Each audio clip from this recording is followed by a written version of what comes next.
Bismillahirrahmanirrahim. Assalamualaikum, selamat pagi semua. Oke, pada hari ini cikgu teruskan PDPR ya. Tajuk bab 6,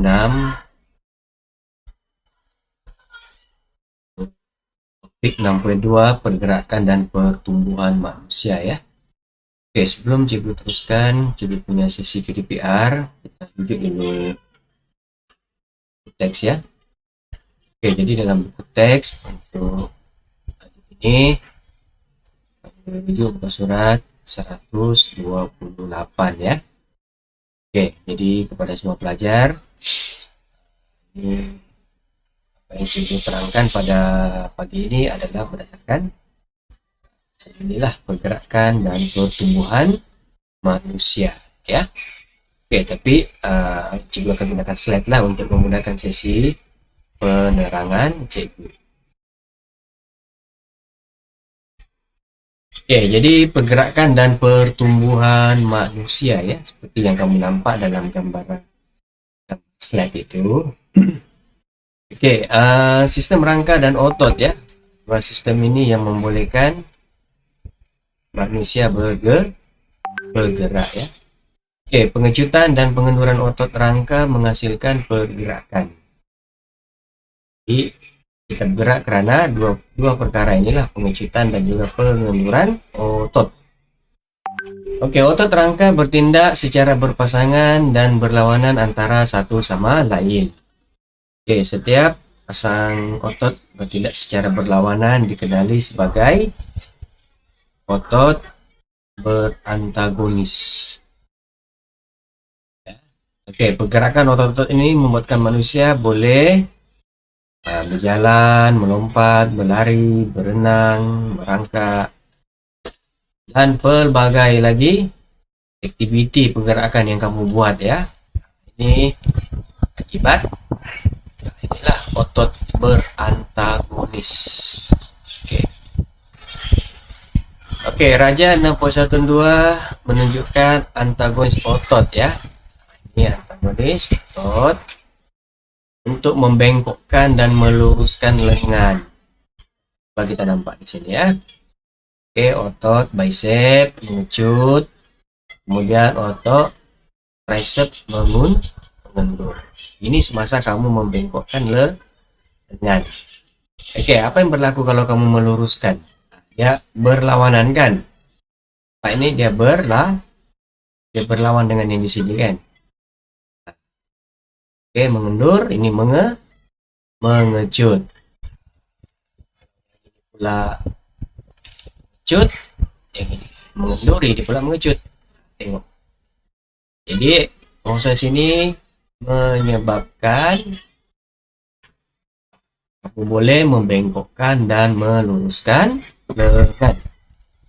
Oke, juga harap kamu jelas ya. Oke, seterusnya kita lihat pula fungsi sendi dan otot dalam pergerakan. Jadi kita ada sendi ya. Apa dia sendi? Tempat pertemuan antara dua atau lebih tulang. Oke, sendi membenarkan anggota bergerak dinamakan sendi bergerak. Oke, contoh sendi engsel pada siku, manakala sendi yang tidak membenarkan bagian anggota bergerak dinamakan sendi tak bergerak. Contoh sendi pada tengkorak. Oke. Contoh sendi bergerak ya. Ini sendi yang bergerak yang di dalam bulatan ini lah. Oke. Jadi bagian-bagian ini kamu sila ambil maklum lah. Oke, ligamen ialah tisu penghubung yang liat, kenyal dan kuat menyambungkan dua tulang. Oke, sifat yang kuat dan kenyal ini membuat ligamen dapat mengikat dan memaut tulang serta membenarkan pergerakan. Oke. Coba kamu periksa bagian kaki kamu, jadi ligamen itu ya. Oke. Otot. Oke, kita pergi kepada otot. Otot pula ialah tisu yang terdiri daripada gentian yang selari antara satu sama lain. Oke, Oke, sel otot mengandungi mitokondria yang menjadikan tenaga untuk mengecut dan juga mengendurkan otot. Oke.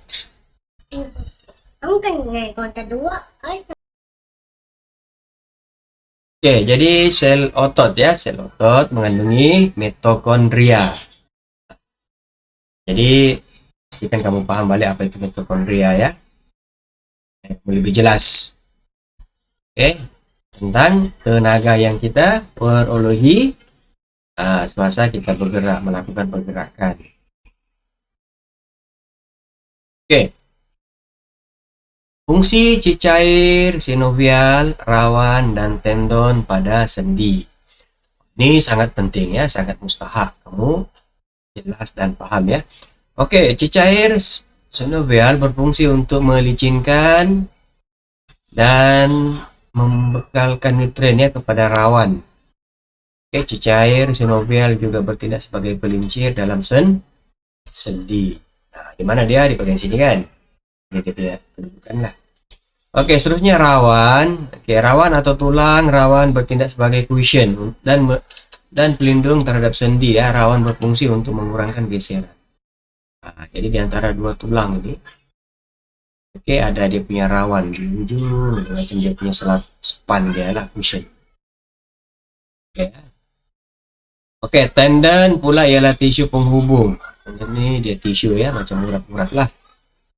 Oke, penghubung yang menyambungkan otot kepada tulang. Tendon daripada gentian yang bersifat kuat dan tidak kenyal.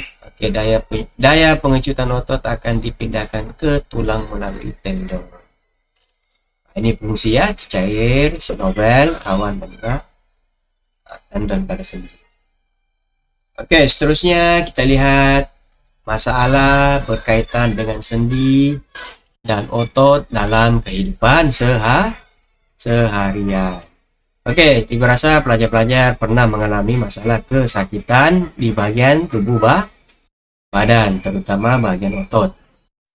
Ya, apabila kamu melakukan aktiviti atau pergerakan yang berat, ya, pasti kamu akan merasa kepenatan selepas aktiviti itu dijalankan. Oke, apalagi kalau aktiviti itu kamu lakukan sampai mengakibatkan kecederaan, kan? Dia akan memberi masalah kepada mana? Kepada kita punya otot-otot. Oke, mari kita lihat. Oke, seterusnya ini yang di akhir lah ini ya. Nah, ini. Keluarga tua ini, inilah. Lalu kita lihat ya, kalau kita orang tua kita sudah berusia atau nenek atau kita akan nampak ya. Selalu kalau dia bergerak perlahan silakan. Oke, dia berjalan pun perlahan. Karena dia sudah masuk usia lanjut ya. Tapi ada setengah kawan-kawan kamu, adik kamu, dia tidak usia lanjut, tapi jalan pun terjunjut. Ya. Tangga pun tidak kuat. Inilah masalah itu berkaitan dengan otot. Oke, selesai untuk itu. Kita pergi kepada topik yang kedua dalam tajuk ini, yaitu pola pertumbuhan manusia. Jadi setiap kita akan mengalami pola pertumbuhan seperti dalam gambar ya. Oke, kamu boleh tengok di mana kedudukan kamu sekarang. Oke, yang pertama ya. Yang pertama kan. Oke. Pertama, kedua, ketiga. Di mana kamu? Ini. Empat nih. Oke, kita berada di peringkat yang keempat ya.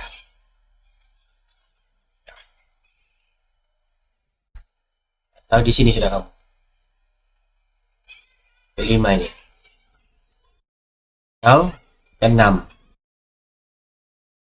Atau ketujuh. Oke, tentunya kamu berada pada peringkat ketiga atau keempat lah ya. Ya, kita ambil yang keempat lah sudah kamu ya, berdasarkan kamu punya usia lah. Oke, jadi kamu akan sampai peringkat kelima, keenam, dan juga ketujuh. Oke, jadi proses pertumbuhan manusia adalah satu proses berlaku perubahan dari segi size. Ya, kamu punya size besar. Oke, bilangan sel kamu bertambah walaupun kita tidak boleh nampak. Oke, berat kita boleh kita nampak. Untuk tubuh badan kamu boleh nampak. Oke, fungsi ini kita tidak boleh nampak. Dia berada dalam diri kita lah. Oke, satu proses yang kekal dan tidak berbalik. Maknanya kalau kamu sudah naik proses peringkat 1, 2, 3, 4, kamu tidak boleh turun ya. Nah, kamu tidak boleh turun pergi peringkat 3, 2, apalagi peringkat 1. Oke, jadi pertumbuhan manusia berlaku pada seluruh badan dan berlainan mengikut jantina dan peringkat U.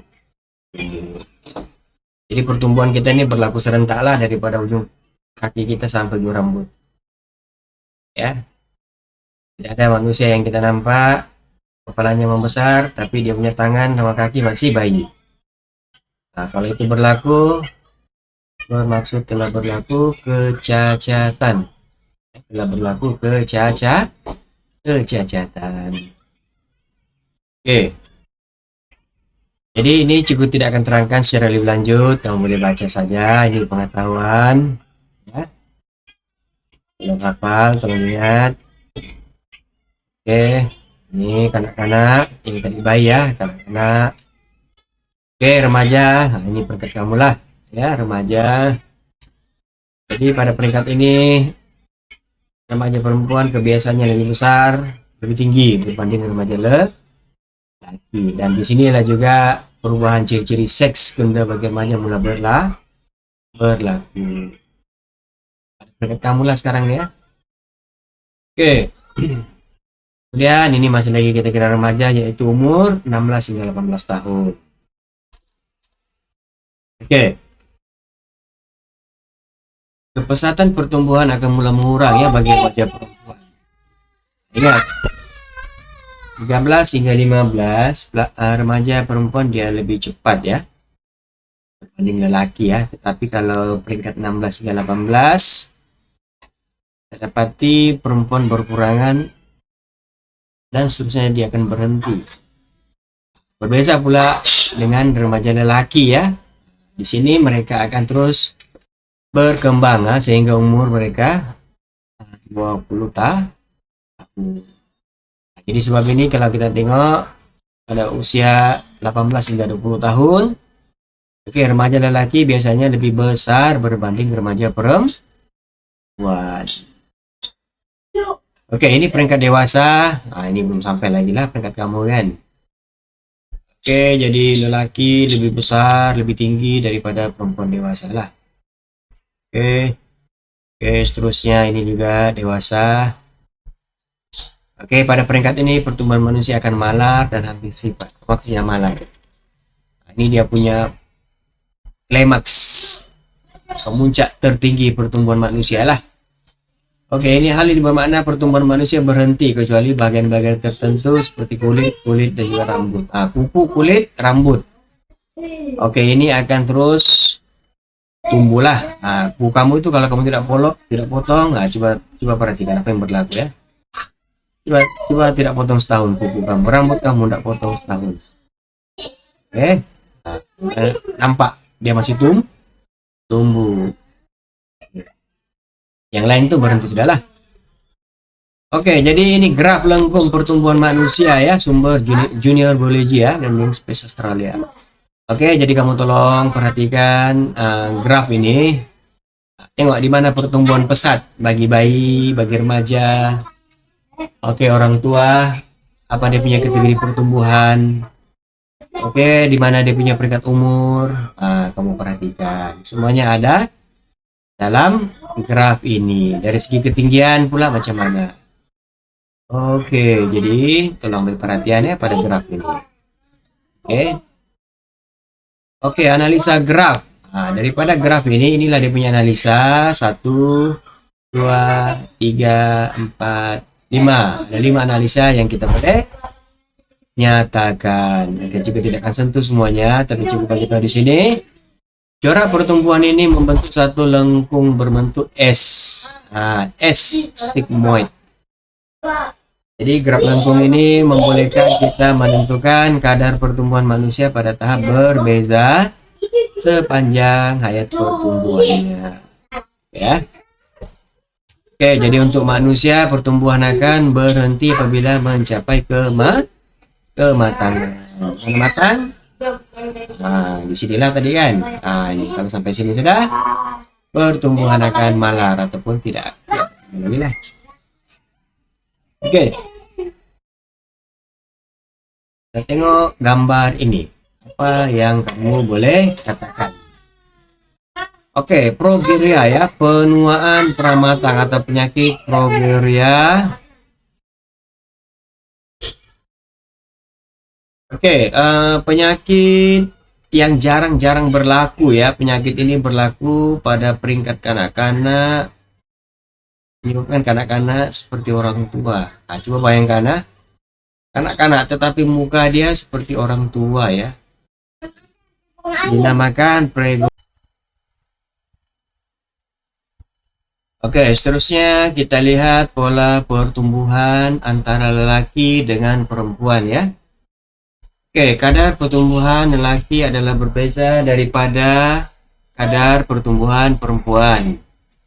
Oke, daripada peringkat bayi sehingga peringkat awal kanak-kanak, laki dan perempuan membesar pada kadar yang sama ya. Nah, kemudian lelaki membesar dengan lebih cepat sedikit daripada perempuan.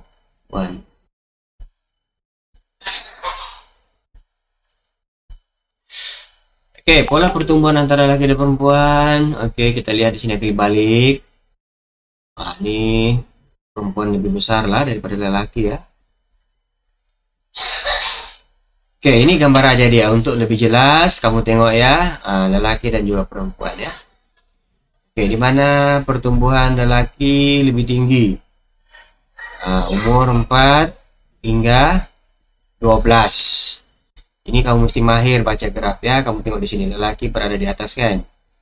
Maknanya dia lebih lah. Lebih cepat. Nah, perempuan berada di bawah, dia lebih lambat. Tapi di sini berubah sudah. Nah, yang di atas ini siapa? Perempuan. Nah, di sini berhenti. Kemudian lelaki semula. Itulah analisa yang kita boleh buat daripada graf lengkung pertumbuhan lelaki. Oke, jadi kita sudah sampai pada slide yang terakhir. Oke, daripada cikgu rasanya itu saja untuk penerangan pada hari ini berkenaan dengan pertumbuhan manusia ya. Itu lelaki dan juga perempuan.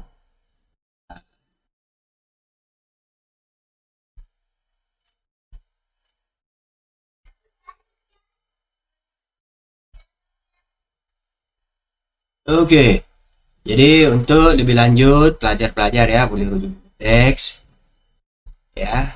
Surat yang juga menyatakan tadi 128 apa yang juga terangkan pada slide semuanya dari sini sebenarnya ya. Oke, boleh rujuk di sana. Ini tadi kan.